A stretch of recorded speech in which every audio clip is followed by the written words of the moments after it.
A flight attendant dismisses a black passenger, unaware that he is actually the airline's owner, secretly evaluating his staff. Welcome, everyone. This story begins with a quiet tension beneath the surface of polite smiles, showing how a single act of prejudice can shake years of hard work. Before we start, let us know where you're watching from. Your voice adds to this conversation, reminding us how connected we all truly are. Nathaniel Carter was no stranger to international travel. He had crossed oceans and continents more times than he could count, stepping onto planes bound for every corner of the world. He carried himself with quiet confidence, the kind that came from years of building something meaningful. Few would suspect that behind his easygoing demeanor lay one of the most influential figures in the airline industry. Nathaniel was the founder and CEO of SkyVista Airlines, the very company whose flight he was about to board. Standing near Gate 32 of the bustling Westport International Airport, a simple black duffel slung over one shoulder, he looked like any other traveler. Dressed casually, he blended into the crowd as business travelers tapped away at laptops, families wrangled their luggage, and students in hoodies chatted about their upcoming adventures. No one gave him a second glance, unaware that the man waiting in line was on a covert mission of his own. His reason for secrecy was straightforward. Rumors had reached his office about certain employees mistreating passengers, particularly those from marginalized backgrounds. Nathaniel had built SkyVista on the pillars of inclusivity, respect, and second chances. But he also knew that not everyone upheld the company's core values when no one was watching. To truly understand the reality of passenger service, he needed to see it with his own eyes, and for that, he had to remain unnoticed. The gate area hummed with its usual pre-flight energy. Parents adjusted stroller handles, business people hurriedly sent off final emails, and young travelers talked excitedly about their upcoming trips. Overhead, security announcements played in an endless loop, blending into the rhythm of a busy airport. The line for boarding began forming, the sharp beeps of scanning tickets ringing out as passengers stepped forward. Nathaniel took his place in line, casually glancing at his phone screen. Flight SV2117, non-stop to Sapphire Bay, was set to depart in 20 minutes, and so far, everything was running smoothly. He turned his attention to the gate agents. One was a tall, slender man with streaks of gray in his hair. His badge read Owen. He was busy helping passengers sort out last-minute seating issues. Beside him stood a younger woman, Lena, scanning boarding passes with quick efficiency. Both were dressed in crisp navy uniforms, their polished name tags reflecting the overhead lights. Nathaniel gave a polite smile as he stepped forward. "Ticket, please," Lena said in a professional yet detached tone. She scanned the pass on his phone, showing no hint of recognition, which was exactly what he wanted. Everything so far seemed routine. No unnecessary politeness, but no rudeness either. Boarding without issue, he strode down the jet bridge, moving with quiet efficiency. As he entered the cabin, he barely acknowledged the flight attendants at the door, curious to see if they would greet him as they did others, or if he would simply be another anonymous traveler. One name tag caught his eye: Monica. She stood near the front galley, her posture rigid, her expression cool and controlled. Everything about her suggested that she valued structure and discipline above all else. Beside her was Sienna, a younger flight attendant whose open and welcoming demeanor made her seem instantly approachable. Sienna's eyes briefly landed on Nathaniel, before shifting away, focused on greeting other passengers. Further down the aisle stood Ryan, a solidly built attendant with a sharp, professional appearance. His calm voice carried over the hum of boarding as he guided passengers to their seats, helping them stow their luggage without complaint. Nathaniel inhaled deeply, making his way toward row 17. Overhead bins were already filling up as travelers wrestled with bulky suitcases. Near him, an elderly woman struggled to lift her bag. Ryan noticed immediately and stepped in with a steady hand, lifting the bag into place without hesitation. The woman smiled gratefully, murmuring her thanks. Nathaniel made a mental note. Ryan showed the level of care he expected from his crew. As he settled into his aisle seat, he reminded himself why he was here. Not just as a CEO, but as an observer.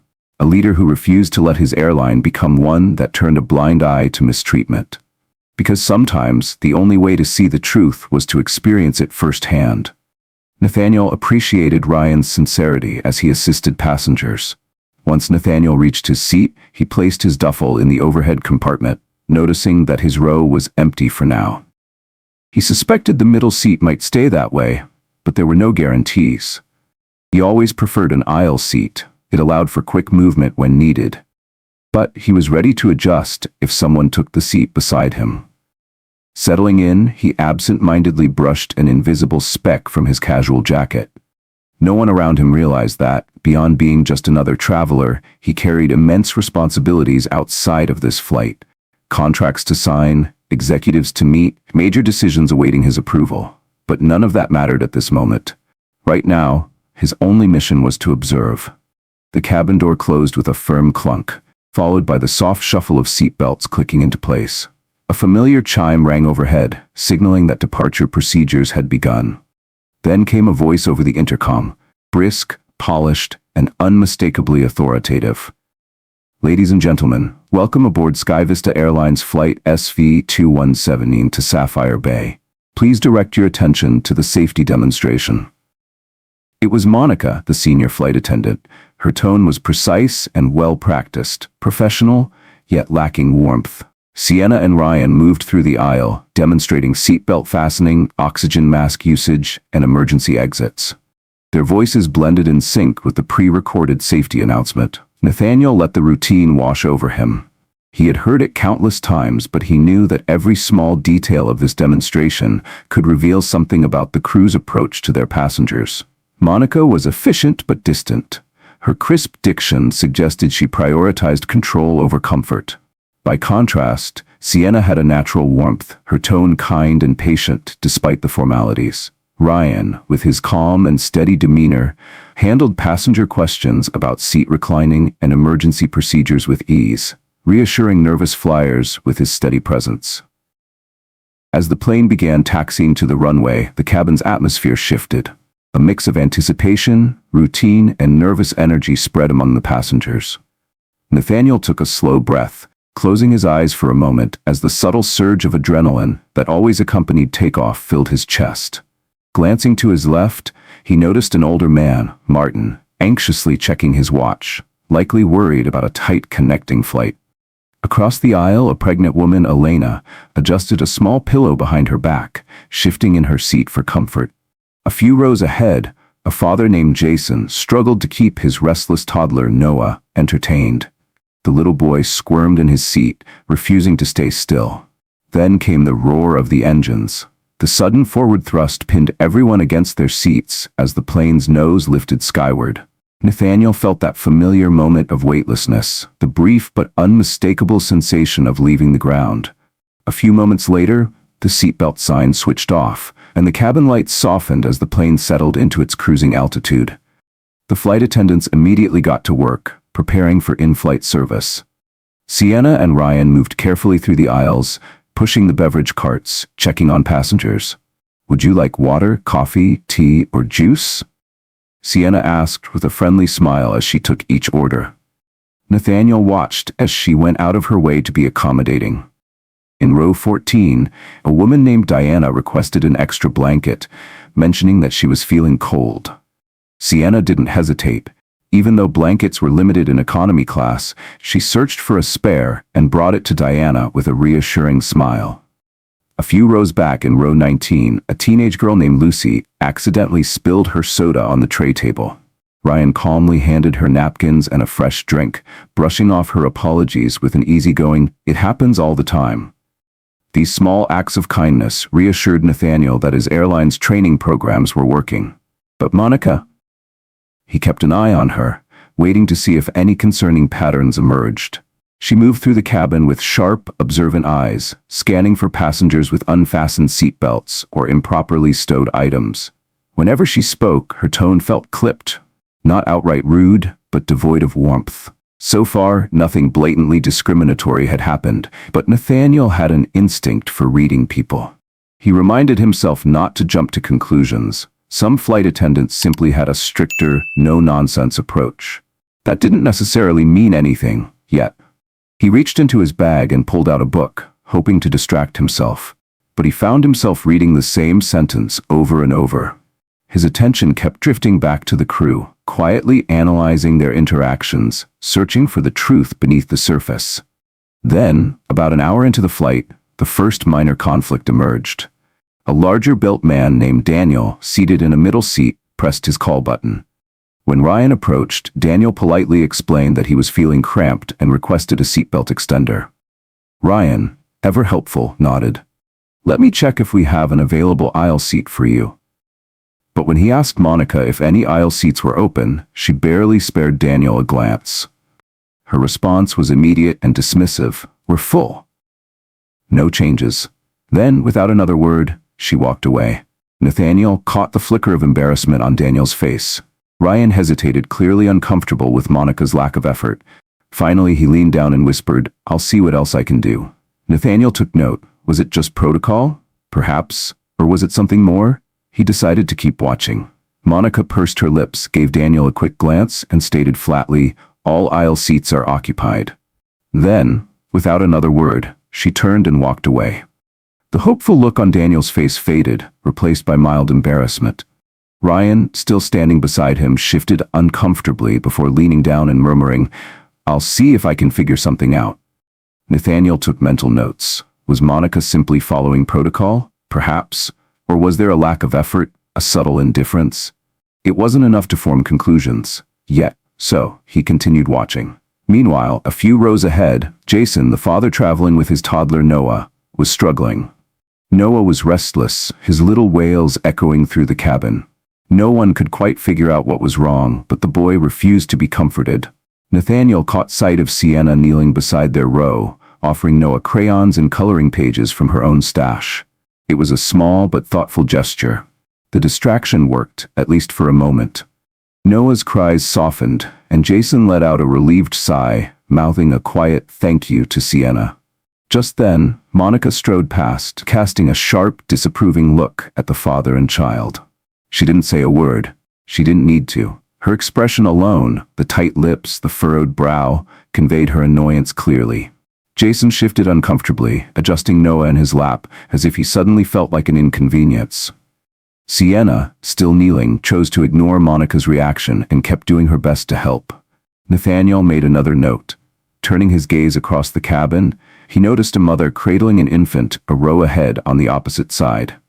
The baby whimpered softly, but the mother handled the situation well, gently rocking her child. Elsewhere, a businessman fidgeted anxiously with his laptop, his eyes darting toward the time on his screen, probably worried about an upcoming presentation. Then the seatbelt sign blinked on. A smooth but firm voice came over the intercom. "Ladies and gentlemen, we are experiencing some mild turbulence. Please return to your seats and fasten your seatbelts." It was the captain. The attendants hurried to secure their service carts and take their jump seats. Monica made a final round through the cabin, snapping at a passenger who was a second too slow in returning his tray table upright. The turbulence itself was mild, just a gentle rocking, but enough to make some travelers shift uncomfortably. Once the seatbelt sign turned off, the attendants resumed their tasks. Nathaniel watched Monica carefully. Her posture was tense, her eyes sharp, almost as if she was bracing for conflict. So far, her tone had been borderline rude, but not necessarily blatantly discriminatory. Were the rumors exaggerated, or was the real test yet to come? 15 minutes later, it did.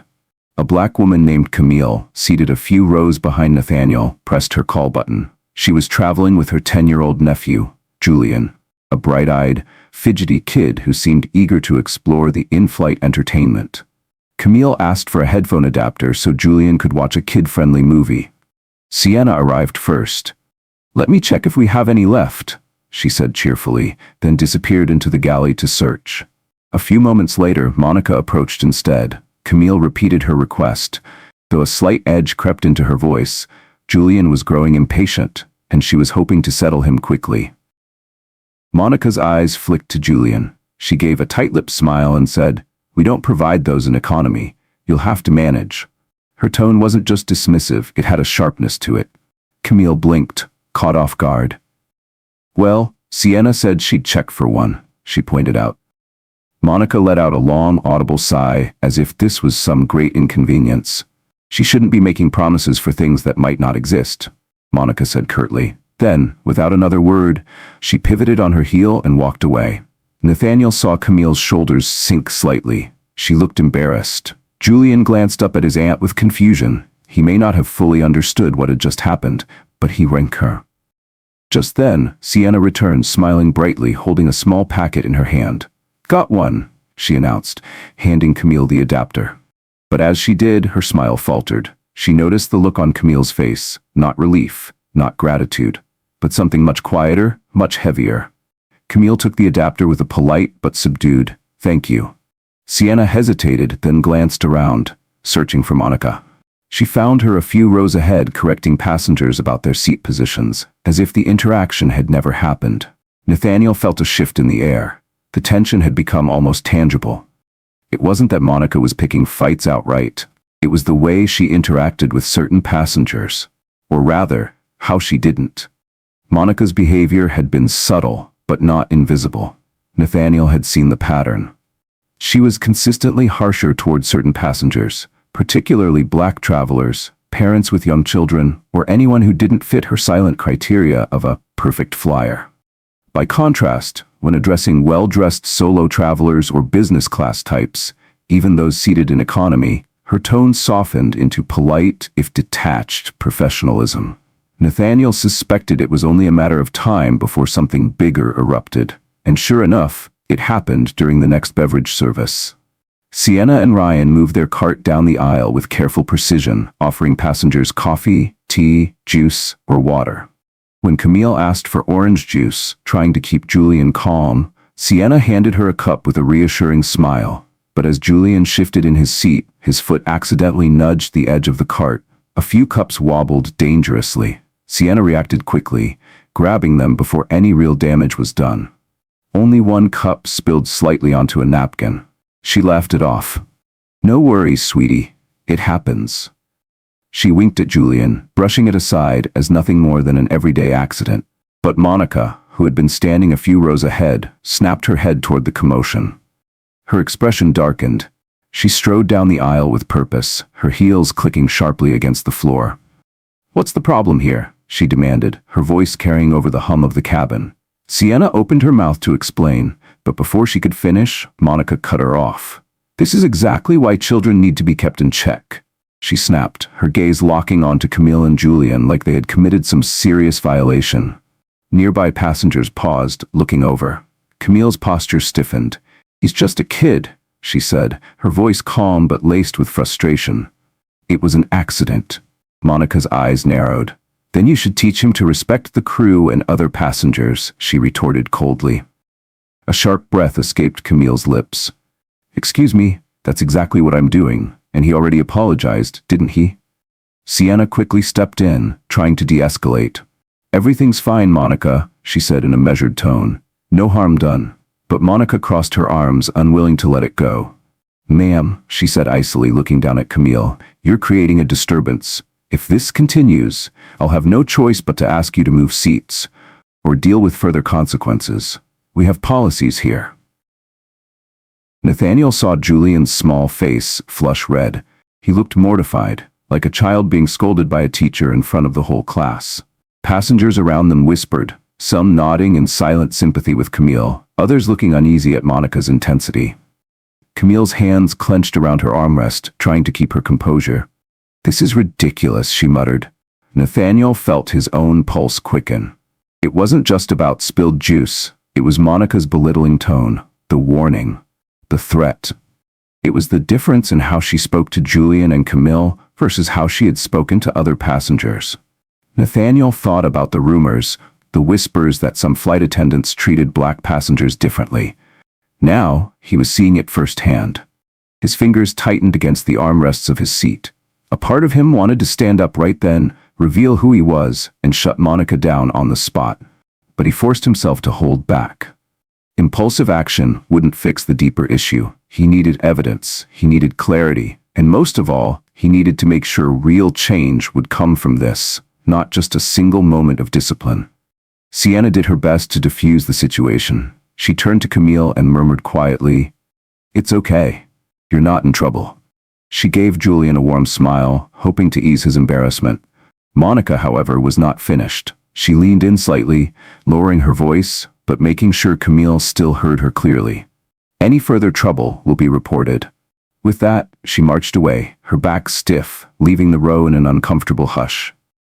Nathaniel exhaled slowly. Julian's eyes shimmered with unshed tears.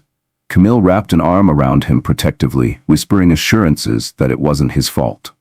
An older woman named Eleanor, seated across the aisle, leaned over to offer a quiet, supportive nod. Even Ryan, who had been stationed at the back of the beverage cart, looked visibly shaken by what had just unfolded.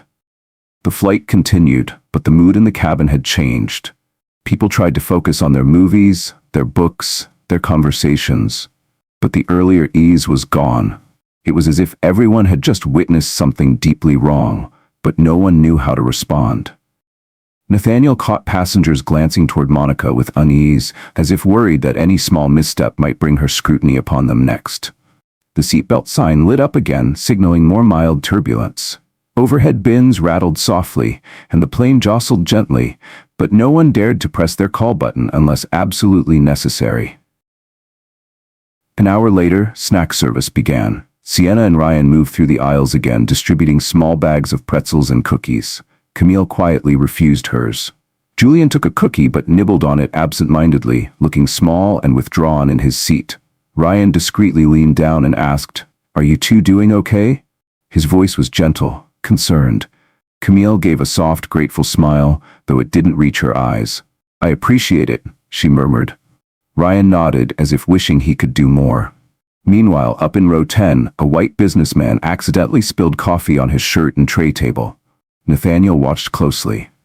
Would Monica react the same way, or would she prove his suspicions correct? Up in row 10, the businessman's coffee had spilled, far more than Julian's tiny accident earlier. Monica hurried over, but this time her response was drastically different. She patted the man's shoulder gently, offering extra napkins with a motherly smile. "It happens to the best of us," she said kindly, even helping him dab at the spill. Nathaniel felt a wave of anger rise in his chest. It was one thing to have a strict personality. It was another thing entirely to blatantly treat people differently based on race.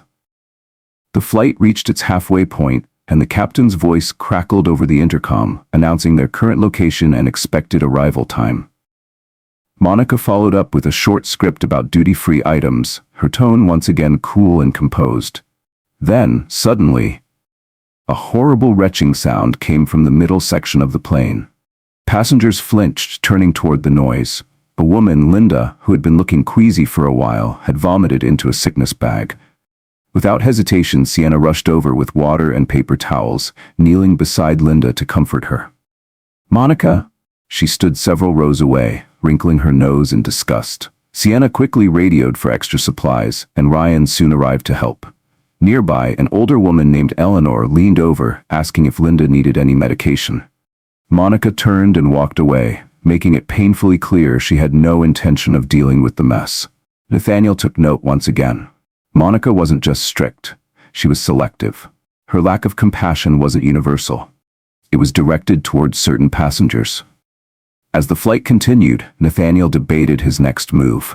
He had seen enough to confirm his suspicions. Monica's behavior violated the airline's core values.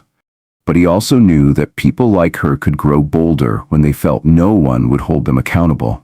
He wanted to see if she would escalate further, and she did.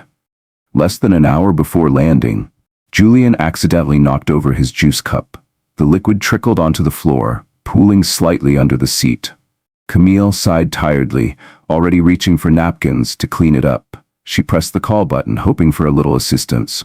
But instead of Sienna or Ryan, who were both busy elsewhere, Monica arrived. She eyed the spill with a sharp gaze, then turned to Camille with thinly veiled disdain. "This is unacceptable," she said coldly. "I've warned you before, you and your child are disturbing this flight." The entire row went silent. Camille's jaw dropped. "It was an accident," she said, her voice tight with emotion. "He's just a child. I can clean it up if you just give me some paper towels." Monica's expression hardened. "You're causing more work for us. We can't have you ruining this flight for everyone else." Several passengers turned their heads. Nathaniel felt the tension crackle in the air. Camille looked ready to snap. And Monica looked ready to escalate. That's when Nathaniel stood up. He had held back long enough. Though he still planned to keep his identity hidden, he knew it was time to intervene. He stepped a few rows forward, keeping his voice calm and steady. "Excuse me, is there an issue here?" Monica whipped around, eyes narrowing. "Sir, return to your seat. This passenger has been disruptive since takeoff. If she can't manage her child, we'll have to take action."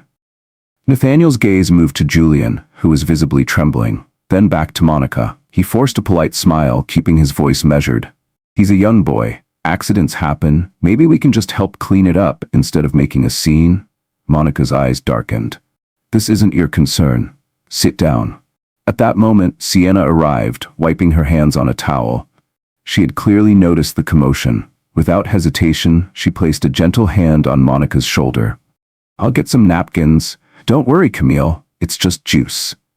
Camille's eyes shone with gratitude as she whispered, "Thank you." She looked at Nathaniel, embarrassment mixing with relief. He gave her a small nod, silently reassuring her. But Monica? She wasn't finished. Her voice rose slightly, now loud enough for nearby passengers to hear. "I've had it with this behavior," she snapped. "I'm going to notify the pilot. If this continues, we may have to remove you when we land." Camille's face went pale. "You're threatening to remove us from the flight over spilled juice?" A hush fell over the cabin. Passengers looked up from their screens, their expressions shifting from confusion to quiet alarm. Nathaniel felt his fists clench. This had gone far enough. Over spilled juice. That was what it had come to. Nathaniel's heart pounded. This wasn't just a flight attendant being grumpy. This was something deeper. Something uglier. He took another step toward Monica, ignoring her demand to sit down. His voice dropped to a measured calm. "Let's be reasonable. Nobody's in danger. The juice can be cleaned, and we can all continue this flight in peace. There's no need to threaten anyone." Monica glared at him, eyes sharp with irritation. For a brief second, Nathaniel wondered if she recognized him, if she had any inkling of who she was speaking to. But no, her focus remained on maintaining control. "Sir," she snapped, "I don't need a lecture. If you keep interfering, you'll be the next one reported. Now sit." A hush fell over the cabin. Passengers stared, wide-eyed. Sienna, standing near the beverage cart, looked visibly embarrassed as she hurried to clean the spill herself. Ryan, still stationed toward the back, looked as if he wanted to step in, but he was too far away to intervene effectively. Nathaniel took a slow, deep breath, considering his next move. Then his gaze met Sienna's. A silent plea flickered in her eyes. "Don't escalate. Not yet." He gave Camille a reassuring nod, then stepped back toward his seat, resisting every urge to call Monica out publicly. The entire row exhaled in relief as Sienna quietly took over, helping to clean up the small spill. Monica, still muttering under her breath, stalked away, shoulders rigid. Nathaniel stared at the seat in front of him, fists clenched. He had never felt such a strong urge to correct an employee on the spot, but he knew a calm approach would yield better results in the long run. Once they landed, he would have the final say. Subtly, he reached for his phone and tapped the screen, recording brief notes about the incident, capturing times, details, and key interactions. This wasn't going to be forgotten. The captain's voice came over the intercom, announcing their imminent descent. The cabin lights brightened. Flight attendants moved through the final safety checks. Monica's voice returned, now cool and impersonal, reminding passengers to turn off electronics and fasten seatbelts. But the tension still hung thick in the air. People went through the motions of landing, closing tray tables, gathering small belongings, but the earlier sense of normalcy was gone. Nathaniel watched as Julian clung to Camille's arm, his eyes still wet from earlier. Camille stared out the window, her expression distant, as if she regretted stepping onto this flight at all. Outside, the plane descended through layers of thick clouds, a soft rattling vibrating through the cabin. Nathaniel looked around. On some faces he saw shame, others disgust. A few shook their heads, their expressions clear. They had witnessed something deeply wrong. Others simply gazed out the windows, pretending the entire ordeal hadn't happened. Monica, for her part, sat perfectly straight in her jump seat, her expression unreadable. Sienna and Ryan, though maintaining professional composure, looked shaken. Finally, the wheels touched down with a jolt, the tires screeching against the runway. A collective sigh rippled through the passengers. Overhead bins rattled as the plane taxied toward the gate. The seatbelt signs blinked off. People stood up instantly, eager to disembark. Camille gathered her carry-on, her movements stiff with anxiety. Julian clutched his small backpack, his fingers wrapped tightly around the straps. Nathaniel stood as well, lingering near the exit, his mind set on confronting the flight crew before they could disappear. Up ahead, Monica strode to the front, her voice flat and robotic as she thanked passengers for flying. Sienna stood beside her, offering a much more genuine smile to those passing by. Ryan remained near the rear, guiding passengers toward the exit. As Camille and Julian approached, Monica stepped directly in their path. Then she tapped Camille on the shoulder. "Ma'am," she said icily, "I will be speaking to the gate personnel about your behavior. Disruptive passengers are documented." Camille's breath hitched. Nathaniel saw her inhale sharply, trying to hold back her emotions. Before she could respond, Sienna interjected. "Monica, let's just let them go. It's been a long flight." Monica turned, shooting Sienna a withering glare, but Sienna didn't back down. She gently placed a hand on Camille's shoulder, guiding her past. Camille exhaled shakily, whispering, "Thank you," before hurrying down the jet bridge with Julian close behind. Nathaniel fell in line behind them, but paused near the exit. He turned to Monica, who was now watching him with open suspicion. "I'd like to speak to you and the pilot if that's possible," he said, his voice calm but firm. Monica's brow arched. "And why would you need that?" she asked, her tone dripping with doubt, as if she thought he was just another troublemaker. Before Nathaniel could answer, Sienna leaned in slightly. Something in her expression shifted, a flicker of recognition. She knew. It wasn't fully formed yet, but she suspected. Just then, the cockpit door swung open. Captain Reynolds stepped out, a tall man with silver hair and a warm but puzzled expression. His eyes swept the group, quickly registering the tension in the air. "Is there a problem?" he asked, looking between Nathaniel and Monica. Nathaniel held his gaze steady. "Yes, Captain," he said evenly. "I'd like a word. In private? It's about the behavior of certain members of the crew." Monica's posture stiffened. Captain Reynolds frowned slightly, confusion flickering in his eyes. But then, after a pause, he gave a nod. "Of course. Let's step aside from the disembarking passengers." As the last few passengers exited, Nathaniel and the flight crew stepped into a small alcove near the cockpit, where flight manuals and equipment were stored. Monica stood with her arms crossed, clearly on the defensive.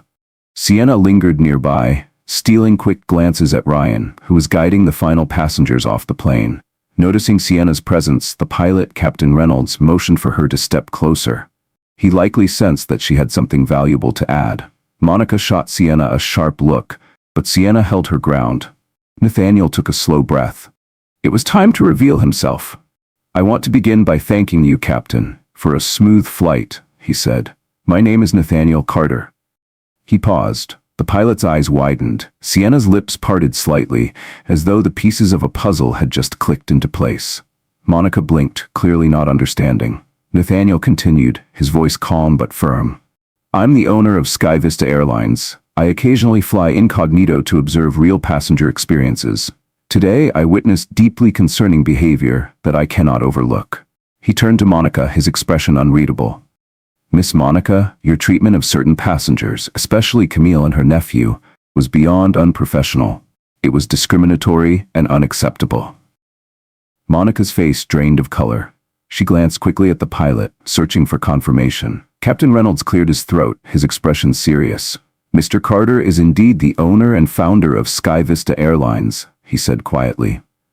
Sienna lowered her gaze, tension and relief battling in her expression. Monica's lips parted. She inhaled sharply, then stammered, "Sir, I apologize if you misunderstood. That child was disruptive and the mother was." Nathaniel held up a hand. "Don't," he said, his tone measured but firm. "I watched the entire flight. I know exactly what happened. Accidents are normal on flights. Children spill drinks. People get sick. That's part of the job." Monica's breathing quickened. "I also saw you assist a white businessman after he spilled coffee, offering him napkins and sympathy, while you berated a black child for spilling a few drops of juice," Nathaniel continued. It's a pattern. I also saw you dismiss a larger man who needed a seatbelt extension and repeatedly threaten Camille and Julian over minor incidents. Monica's gaze darted around the room. The pilot's jaw tightened. Sienna looked down, visibly uncomfortable. I treat everyone the same. Monica protested, her voice thin. But some passengers, fail to follow basic rules, and I can't allow chaos on the flight. Nathaniel's expression hardened. Everyone is expected to follow rules, yes, but you singled out certain passengers. Your tone, your warnings, they were biased, he said. This airline has a zero-tolerance policy for discriminatory behavior. I created that policy myself. Right now, I'm deeply disappointed that you violated our core values. Monica's eyes shimmered with unshed tears, though whether they stemmed from guilt or fear was unclear. Captain Reynolds finally spoke, his voice measured. Mr. Carter, I had no idea this was happening. I apologize on behalf of the crew. Please understand, we've had no prior complaints. Nathaniel shook his head. Captain, I appreciate you. I appreciate Sienna and Ryan as well, he said, glancing at them. I saw genuine kindness from both of them. This isn't about the entire crew. You managed the flight well from the cockpit, but now you know what transpired in the cabin. I intend to file an official complaint. Monica's hands trembled slightly. I was only doing my job. Sometimes passengers, especially certain ones, can be difficult. She trailed off. Nathaniel exhaled slowly, controlled. And that, he said, is precisely the issue. Silence filled the space. You used your authority in a way that suggests prejudice. I intend to speak with HR about this. Expect an investigation, he continued. In the meantime, you are suspended from duty, effective immediately. The pilot nodded solemnly, clearly aware of corporate protocol. Monica's cheeks flamed red. She opened her mouth to argue, but no words came out. Sienna averted her gaze, the tension thick enough to cut. Finally, Monica swallowed hard and murmured, I understand. Nathaniel turned to Sienna and the pilot. I'd like you both to remain a moment longer, he said. Then, turning back to Monica, his tone sharpened. You should disembark now. HR will be in touch. And let me be clear, if there is any retaliation against passengers who spoke up, or against your fellow crew members, you will be terminated immediately. Monica's gaze flicked downward. Her shame and anger twisted her features. She brushed past them, her shoulders rigid, and stepped through the open aircraft door into the jet bridge, disappearing without another word. The pilot let out a slow sigh, exchanging a glance with Nathaniel. Sienna exhaled shakily, looking both relieved and unsettled. Nathaniel placed a reassuring hand on her shoulder, careful to maintain a respectful boundary. Thank you for standing up for passengers today, he said quietly. I saw your efforts and Ryan's too. That won't go unnoticed. Sienna's eyes moistened slightly. I appreciate that, sir, she said. I wish I could have done more to stop what was happening, but Monica was my superior, and I... She hesitated, guilt creeping into her voice. Nathaniel shook his head. I understand how workplace dynamics can be, he reassured her. What matters is that you tried, and going forward, I'll make sure employees have safer channels for reporting concerns. No one should feel too intimidated to speak up. The pilot cleared his throat. Mr. Carter, I'm sorry this happened on my watch. If I'd known... Nathaniel nodded, offering a small, genuine smile. I don't hold it against you, Captain. You ensured the flight was safe, and that's your primary responsibility, he said. Now, it's my job to handle the rest. His expression grew more serious. Let's head to the gate. I need to find Camille and Julian, if they're still here, to apologize personally. Without another word, the three of them exited the aircraft, stepping into the bright lights of the terminal. Nathaniel was far from done. The real work was just beginning. Nathaniel gave Sienna a small but firm nod. Thank you for your kindness to passengers today, he said. I saw your efforts, and Ryan's too. I'll make sure that's noted. Sienna's eyes glistened slightly, emotion creeping into her voice. I appreciate that, sir, she murmured. I wish I could have done more to stop what was happening, but Monica was my superior, and She trailed off, guilt evident in her expression. Nathaniel shook his head. I understand how workplace dynamics work, he reassured her. What matters is that you tried, and going forward, I'll make sure we have safer channels for reporting concerns. No one should feel too intimidated to speak up. Captain Reynolds cleared his throat. Mr. Carter, I'm sorry this happened on my watch. If I had known... Nathaniel offered him a reassuring nod. "I don't hold it against you, Captain. Your job is to fly the plane safely, and you did that," he said. "Now it's my job to address the rest." He took a breath, his mind already set on the next step. "Let's move to the gate," he said.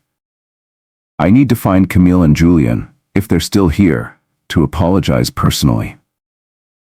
The pilot and Sienna accompanied Nathaniel through the jet bridge.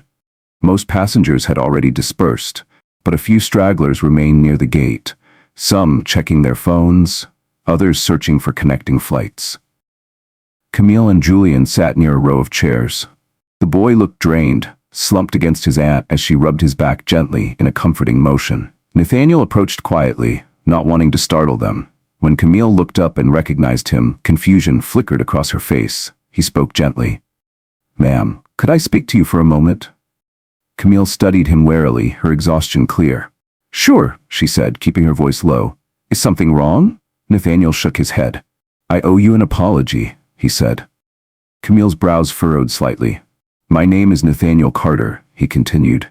"I'm the owner of Sky Vista Airlines. I was flying undercover to observe operations. I saw everything that happened with Monica, and I want you and Julian to know how sorry I am for the way you were treated. It was unacceptable." Camille's eyes widened. Julian looked up, his tired expression turning to mild shock as he processed what had just been said. A flicker of relief passed over Camille's face, but it was quickly followed by lingering resentment. "You saw everything?" she asked. Nathaniel nodded. "Yes," he said. "Monica has already been suspended, and there will be a full investigation. I want you to know that Sky Vista Airlines values every passenger equally. I will not tolerate discrimination of any kind." Camille's voice shook slightly as she replied. "We've never had an issue with other airlines, not even yours, until today," she said. It wasn't just what she said. It was how she spoke to us, so demeaning. Julian's just a kid, and he was scared. Julian stared at Nathaniel, his young face searching for something. Proof that this man would be different from the one who had made him feel so small. Nathaniel knelt slightly to be at eye level with him. "I'm sorry your flight was so rough, buddy," he said gently. "You didn't do anything wrong. Sometimes grown-ups make mistakes too." Julian's lower lip quivered. He didn't say much, just gave a small, uncertain nod, his shoulders tense. Camille let out a deep breath, her exhaustion catching up to her. Tears threatened to spill, but she blinked them away. "It's been a long flight," she said quietly. "I just want to get home. But, thank you. Thank you for saying something." Nathaniel reached into his pocket and handed her a business card. "This has my direct line and email," he said. "If you experience any difficulties in the coming days, or if you'd like to share more details, please contact me. We'll also refund your tickets as a gesture of good faith. It won't erase what happened, but I want to do what I can to set things right." Camille took the card, her hand shaking slightly. "Thank you," she murmured. Then, glancing down at Julian, she nudged him gently. "Julian, can you thank the man?" Julian hesitated. Then, in a quiet voice, he muttered, "Thank you." Nathaniel could sense the hesitation, the lingering doubt. He understood. A single apology wouldn't erase the damage. Trust, once broken, wasn't easy to rebuild, but at the very least, they knew that someone in power had acknowledged their pain. After they departed, the pilot and Sienna parted ways with Nathaniel, each needing to handle post-flight duties. Nathaniel walked through the terminal, his thoughts racing. His heart felt heavy, replaying the incident in his mind. There was only one way forward. He needed a meeting with HR, legal, and the management team. This situation could not be brushed under the rug.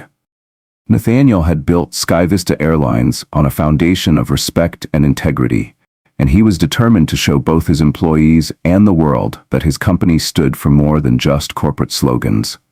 2 days later, he found himself seated in a glass-walled conference room high above the city skyline. Sunlight poured in through floor-to-ceiling windows, casting long shadows across the polished table. The real work was about to begin. The sunlight streamed through the floor-to-ceiling windows, casting a sharp glow over the long conference table. Seated across from Nathaniel were 3 key figures. Alan, the HR director, his expression serious as he flipped through a thick folder of reports. Belinda, the legal advisor, scanning a stack of official statements and policies.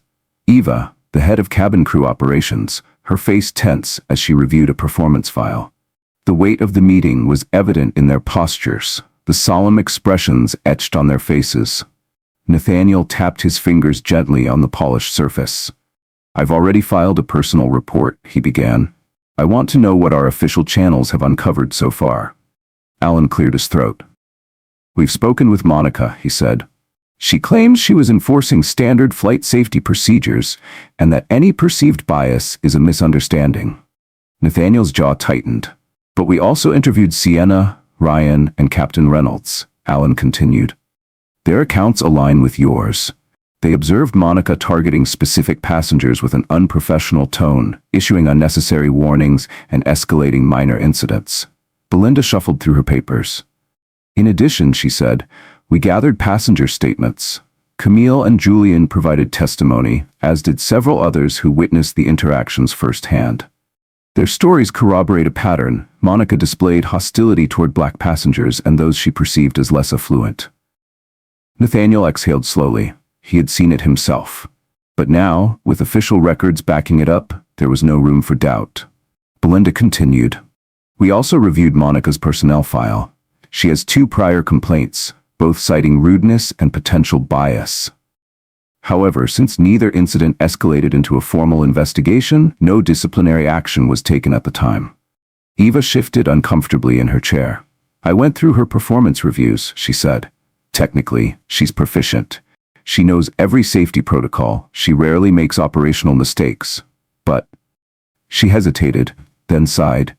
"She's had personality clashes with crew members. Supervisors noted her cold demeanor and tendency to be overly rigid with certain passengers. There was no direct mention of racism in her file, but looking at it now, the signs were there."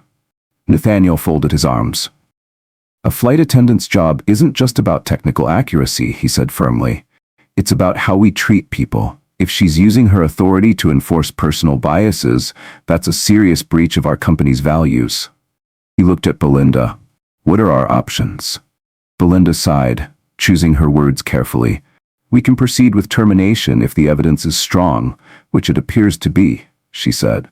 "However, since Monica is protected under a union contract, we have to follow progressive discipline policies unless the violation is considered severe." Nathaniel's eyes sharpened. "And is discrimination not severe?" Belinda nodded. "It is," she admitted. "But to avoid legal backlash, we still need to give her due process. The most immediate step is to place her on unpaid suspension, pending a formal investigation. If the findings hold, termination is the most likely outcome." Nathaniel didn't hesitate. "Do it," he said. "I want this handled by the book, but I will not allow her to continue representing this airline if she's found guilty of discrimination." Alan opened a folder. "Understood, sir," he said. "A hearing is scheduled for next week. Monica will have union representation. Meanwhile, Sienna, Ryan, and Captain Reynolds will provide their statements in person. Camille has been asked to join via video call or at the very least, submit a written deposition." "Has she accepted?" Nathaniel asked. "Not yet," Alan admitted. "Aside from the ticket refund, we offered compensation for the ordeal, but she hasn't responded." Nathaniel sighed, picturing Julian's tearful face. "I'll reach out to Camille myself," he said. "I don't want her to feel pressured, but I do want her voice heard." He straightened. "Also, I want a memo sent to all cabin crew and gate agents. It should come directly from me." Eva nodded. "I'll draft it," she said, "but a personal note from the owner will make it more impactful." Nathaniel agreed. "Absolutely. I'll write it." With that, the meeting adjourned. But Nathaniel remained seated. He stared out the window, the city skyline stretching before him. One flight attendant's actions had the power to tarnish the airline's reputation. But this moment also reaffirmed his resolve. He would never turn a blind eye to discrimination. Later that afternoon, Nathaniel sat at his desk, composing the memo. He addressed it to flight attendants, gate agents, and relevant staff, outlining the core values of SkyVista Airlines: dignity, respect, inclusivity, empathy. He made it clear that these values were non-negotiable. He also stated that an ongoing investigation was in progress regarding a serious discrimination case and that any employee with concerns should come forward without fear of retaliation. Finally, he signed it with his name, not as a faceless executive, but as a leader who was personally invested in the well-being of every passenger and crew member. The message was clear. This wasn't just about punishing one person, it was about reaffirming the airline's commitment to fairness. Nathaniel pressed send, watching as the memo was distributed across the airline's internal system. There was still work to be done, but this was the first step toward real change. Nathaniel added a personal note of appreciation at the end of his memo, acknowledging those who upheld the company's values day in and day out. The internal response was immediate. Some employees sent messages of support, relieved that the leadership was taking a firm stand. Others, however, voiced concerns, worried that this could lead to false accusations or even a witch hunt. Nathaniel read every message carefully, responding personally when needed, reassuring employees that fairness would be upheld, but prejudice would not be tolerated. Meanwhile, Sienna received a call from Alan, the HR director, asking her to confirm her statement for the upcoming hearing. She felt conflicted. Monica had once been her mentor, guiding her through her first few weeks on the job, teaching her how to handle emergencies and flight protocols, but she couldn't ignore what she had witnessed. When the time came, she told the truth. She recounted how Monica's tone shifted drastically depending on the passenger, especially toward those who were black.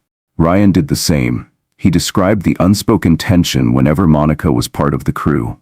He recalled how on previous flights she had made dismissive comments about loud families, most of whom were black or Latino.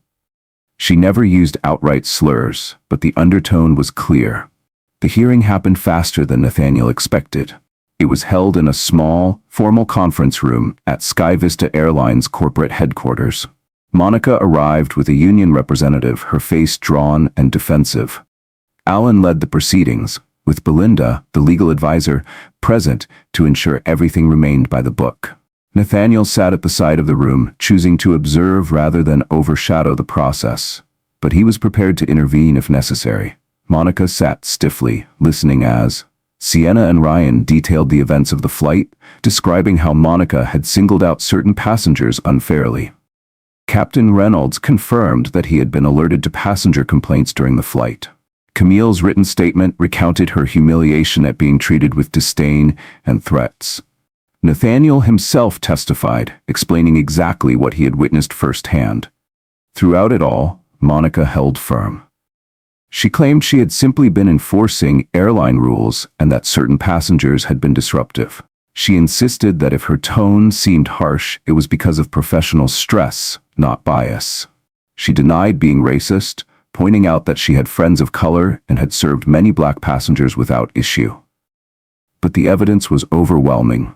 Passenger statements, crew testimony, and Nathaniel's own eyewitness account made it impossible to dismiss. Her union representative attempted to negotiate a lesser penalty, suggesting that Monica be required to take a diversity and conflict management course rather than be fired. But Alan pointed out that this was not an isolated incident. There were prior informal complaints about her behavior. The severity of her actions justified termination. After hours of back and forth, the final decision was made. Monica's employment would be terminated for cause. However, the airline made a final attempt at reconciliation.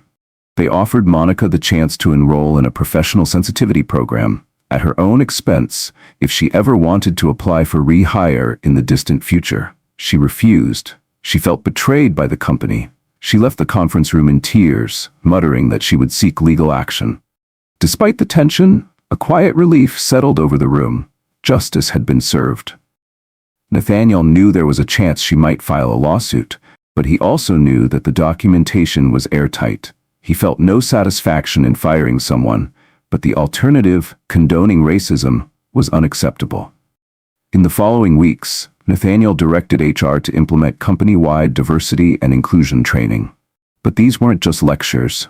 They were interactive workshops.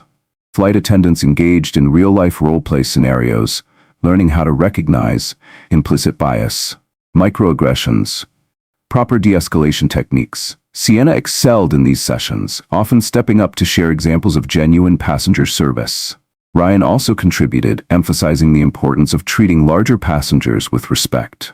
Slowly, the airline's culture began to shift. Employees started feeling more empowered to speak up if they noticed discrimination. One afternoon, Nathaniel received an email from Camille. She thanked him for the thoroughness of the response. She was relieved to hear that Monica wouldn't be allowed to continue working at Sky Vista Airlines. But then she shared something else. Julian was still having nightmares about being scolded by the flight attendant. She wasn't sure if he would ever feel comfortable flying again. Nathaniel felt a deep pang of regret. One bad experience had the power to shape a child's entire perspective on travel, on who he could trust. Determined to do something, Nathaniel arranged a small gesture. The airline sent Julian a care package, including a model airplane, a children's book about aviation, a personal note from Nathaniel himself, telling Julian that the skies belong to everyone, no matter who they are. Camille responded again, thanking him. But Nathaniel knew that time, not gifts, would be the real healer, and he would make sure that what happened to Julian never happened to another child on his airline again. The care package arrived at Camille's home a few days later. Inside, Julian found a model airplane, just like the ones he had seen at the airport. A children's book about flight, filled with stories of adventure in the skies. And finally, a personal note from Nathaniel. The skies belong to everyone, no matter who they are.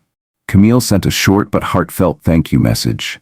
Nathaniel knew that healing would take time, but at the very least, Julian would know that someone in power cared enough to make amends. Around that time, the media caught wind of the incident. It started with a small travel blog that praised Sky Vista Airlines for holding their flight attendant accountable. Then, a local news station picked up the story. Their headline, "Airline Owner Goes Undercover, Uncovers Discrimination on His Own Flight." The public response was mixed. Some people applauded Nathaniel's commitment to fairness. Others accused him of staging a publicity stunt. A few questioned how many more employees might secretly behave like Monica. Nathaniel handled interview requests with calm determination. His response remained consistent. Any form of prejudice is against our company's values. We are actively working to ensure that our culture reflects the inclusivity we stand for. He didn't just focus on what happened. He made sure the conversation was about what was changing. As the media storm grew, Sienna found herself in the public eye. Journalists wanted details about how she had intervened on the flight. At first, she was shy, unsure of how much she should say, but eventually she agreed to one brief interview.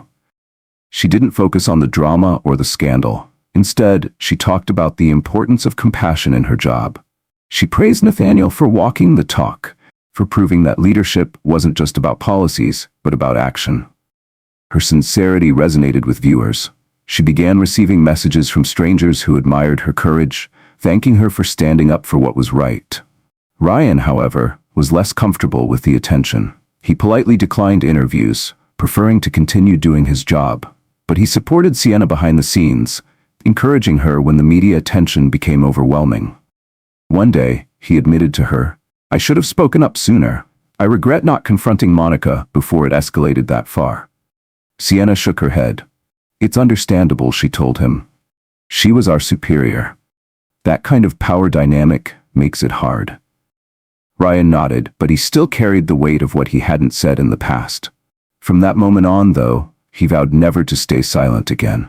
Meanwhile, Nathaniel continued his usual routine, traveling between corporate offices, visiting airports around the world, speaking at industry events about the importance of inclusive service. Something had changed, though. Wherever he went, employees treated him with more caution. They knew now that he might observe them unannounced. But Nathaniel hoped it wasn't fear motivating them. He hoped they were genuinely embracing the company's values. He reminded them, time and time again, this isn't about catching people doing the wrong thing. It's about learning how to do better. Little by little, employees began to appreciate having a leader who expected the best from them and wouldn't compromise on ethics. A month after the incident, Nathaniel decided to board another flight, incognito. This time, it was a short domestic trip to a neighboring state. His goal? To see if the new training programs were making a real impact. Wearing casual slacks and a polo, he blended into the crowd. As he boarded, he overheard a gate agent assisting a larger passenger. "Let's get you a seat where you'll be comfortable," the agent said warmly. Nathaniel smiled to himself. A small but important change. Once on board, he saw a flight attendant named Evan. Evan noticed a black family with 2 toddlers struggling to settle in. Without hesitation, he knelt down, offered the kids crayons and a smile. The difference was immediate. Instead of tension, there was warmth. Instead of judgment, there was help. Throughout the flight, Nathaniel observed more small but meaningful moments. A young black teen struggling with a large backpack, and Evan stepping in, cracking a joke to ease his embarrassment. A flight attendant ensuring a pregnant woman had an extra pillow without being asked. A business traveler accidentally spilling his drink, and a crew member responding equally kindly, no matter who he was. Nathaniel saw no signs of the old patterns. It wasn't perfect. One flight never represents an entire airline, but it was a step in the right direction. After landing, Nathaniel discreetly thanked Evan. The flight attendant grinned. "Just doing my job," he said cheerfully, before moving on to assist an elderly passenger. Nathaniel felt a small surge of hope. The seeds of cultural change had been planted. And for the first time in weeks, he truly believed that they were starting to take root. Nathaniel knew that creating change was one thing, sustaining it was another. Now it was about nurturing it day after day. Shortly after returning to headquarters, Nathaniel convened a follow-up meeting with Alan, the HR director, Eva, the head of cabin crew operations, Belinda, the legal advisor. He wanted to hear about any new complaints or issues since the company's increased focus on inclusivity. Alan reported that while there were still minor disputes, lost luggage, delayed flights, typical airline frustrations, there had been no major accusations of discriminatory behavior. Eva mentioned that employees were showing a renewed dedication to passenger comfort. Belinda reviewed training feedback forms, noting that the response was mostly positive, though some employees grumbled about the extra mandatory sessions. Nathaniel took it all in. It was progress, but the work wasn't done. Nathaniel made a point of checking in on Sienna and Ryan, who had since moved on to new assignments. Sienna had been promoted to a lead flight attendant role on shorter routes. Her strong performance and passenger commendations had made her an easy choice for leadership. Ryan, meanwhile, had been assigned to an international route, and he was thriving. "I feel better prepared now," Ryan admitted. "Handling diverse passengers used to make me second-guess myself, but now I just focus on treating everyone with respect. The rest falls into place." Nathaniel smiled. That was the goal all along. The swirl of media attention had begun to die down. SkyVista Airlines' reputation remained intact, even bolstered by the way the company had taken swift and decisive action. And then, a few months later, Nathaniel received something unexpected, an envelope addressed to him personally. Inside was a handwritten letter from Camille. She shared that Julian had finally agreed to fly again, this time for a family reunion. "He was nervous at first," she wrote, "but when he saw the model airplane and your note, he started opening up again." She thanked him for proving that not everyone in power would turn a blind eye to injustice. Nathaniel felt a lump in his throat. He carefully pinned the letter to the bulletin board in his office. It was a reminder of why he had started SkyVista Airlines in the first place. To bring people together, to bridge distances, to make the sky a friendlier place for everyone. Over time, the incident with Monica became part of SkyVista Airlines' internal history. It was often brought up during training sessions, used as a turning point in company culture. Management cited it as a lesson in the importance of everyday kindness and the harm that unconscious bias could cause. New employees heard the story secondhand, sometimes in hushed tones. "Remember that flight? The one where the owner was undercover and saw someone being racist? Yeah, she was fired on the spot." For some, the story was a warning. Prejudice would not be tolerated. For others, it was inspiration. Real leadership meant caring about passengers, not just enforcing rules. Nathaniel's hands-on approach began to reshape the corporate culture. Managers at all levels started being more visible and approachable. Over time, more employees spoke up when they encountered problems, confident that their voices would be heard. Nathaniel occasionally reflected on Monica's fate. He wondered if she had found another job, if she was still angry, or if she had learned from the experience. He didn't wish her ill, but he also refused to compromise on the well-being of passengers.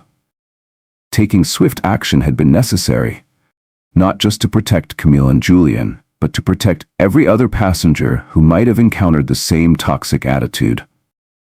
Every so often, Nathaniel still boarded flights unannounced. But the dynamic had changed. Where once some employees might have rolled their eyes at corporate policies or worried that they wouldn't be backed up if they reported a colleague, now the majority of staff genuinely embraced the airline's values. Nathaniel noticed the small details too. Flight attendants taking a moment to ask about a passenger's day, crew members offering extra assistance to those with limited mobility. A sense of care and attentiveness that felt more authentic than ever before. The more he saw these gestures of kindness, the more convinced he became. Change wasn't just possible, it was sustainable. Months passed, turning into a year. Then one evening, Nathaniel found himself at a celebratory event, SkyVista Airlines' 25th anniversary gala. The grand ballroom was adorned with chandeliers, the walls decorated with murals of airplanes soaring through the clouds. Soft jazz music played in the background, and servers moved through the crowd, offering trays of hors d'oeuvres and champagne. As Nathaniel looked around, he saw long-standing employees who had been with SkyVista since the beginning. Newer team members who had joined during the airline's recent transformation. Shareholders and honored guests there to celebrate how far they had come. Nathaniel took a deep breath. It had been a long journey, and he knew that the work wasn't over yet. But tonight was about celebrating how far they had come. The room was alive with soft jazz music, the clinking of glasses, and the murmur of conversations. Servers moved gracefully through the crowd, offering trays of hors d'oeuvres to guests dressed in their finest. At the center of it all, Nathaniel stood at the podium, addressing the attendees of SkyVista Airlines' 25th anniversary gala. His voice was steady, filled with pride and sincerity. Over the years, we've expanded our fleet, reached new destinations, and overcome countless challenges, fuel crises, economic downturns, global events that shook the industry. He scanned the room, making eye contact with the people who had helped build SkyVista Airlines into what it was today. But what matters most, he continued, are the people behind every flight, the passengers who trust us with their journeys, the employees who serve them with dedication. We are not just moving metal through the sky. We are connecting families, forging new opportunities, and bridging cultural divides. That is both a privilege and a responsibility. Nathaniel's eyes landed on Sienna and Ryan, standing together, smiling. In the front row, Eva and Alan sat near the stage, their expressions reflecting both pride and relief. He thought back to everything they had gone through this past year. Earlier this year, we faced a test of our values, he said. One of our own did not uphold the respect and fairness we promised to every passenger. But we confronted it quickly and decisively, because we must never lose sight of our core mission, treating people with dignity. He let that thought settle in the room before adding, I am proud to say that we emerged stronger, more united, more aware. This airline will never be perfect, but as long as we face our imperfections head-on, we will keep rising to new heights. The applause that followed felt different.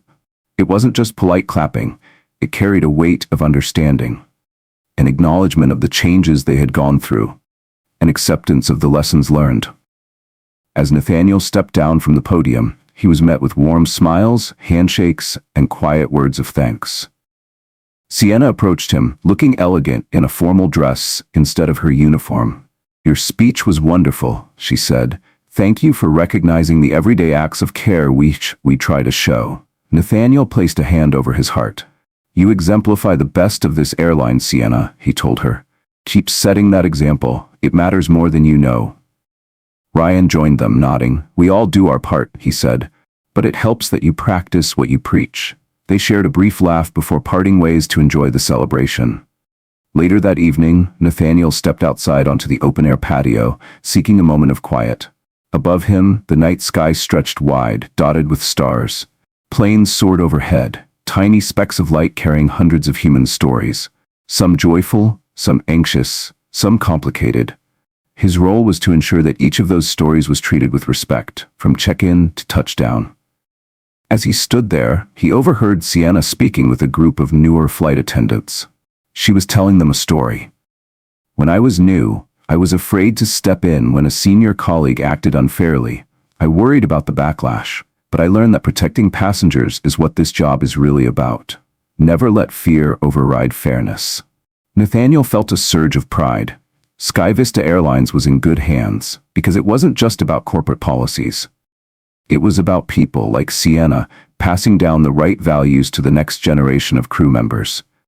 Life went on, and SkyVista Airlines continued to flourish. Nathaniel focused on expanding into new international markets, forging alliances with other carriers, and, most importantly, ensuring that SkyVista wasn't just a company that sold tickets, but an airline that engaged with the people it served. Through scholarships and mentorships, the airline began supporting young individuals from diverse backgrounds who dreamed of aviation careers, whether as pilots, flight attendants, or engineers behind the scenes. Nathaniel personally visited schools, encouraging students to dream of flying. He told them, "The sky belongs to everyone." And he meant it. Throughout these ventures, the story of Monica's downfall remained a cautionary tale. It reminded everyone that one employee's prejudice could poison an entire atmosphere. But it also carried a redemptive message. Real leadership wasn't about avoiding problems, it was about confronting them head-on. It was about standing up for the most vulnerable. It was about never forgetting the human side of business. People, both inside and outside the company, respected Nathaniel for not just talking about inclusivity, but actually practicing it. It created a rare synergy between branding and reality. On the anniversary of that fateful flight, Nathaniel found himself in a quiet corner of his office, reflecting. A framed photo of a plane soaring through the clouds hung on the wall. Pinned beneath it was Camille's handwritten letter. Julian had flown again. He was still nervous, but he had done it, and that was enough. Nathaniel smiled to himself. The fight against bias and injustice was never truly over. It required vigilance, regular check-ins, ongoing training, the courage to address even small infractions before they grew into something worse. But if each person in the company embraced empathy as part of their daily routine, the sky would be a friendlier place for everyone. It was incredible how one flight, just a few hours in the sky, could change so many lives. Sitting in his office, Nathaniel reflected on the early days of SkyVista Airlines. Back then, he had been scraping for investors, negotiating plane leases, training the first batch of crew. His dream had been simple, to create an airline that felt like home in the sky. A place where all travelers, no matter who they were, could relax, trust the staff, and feel like they belonged.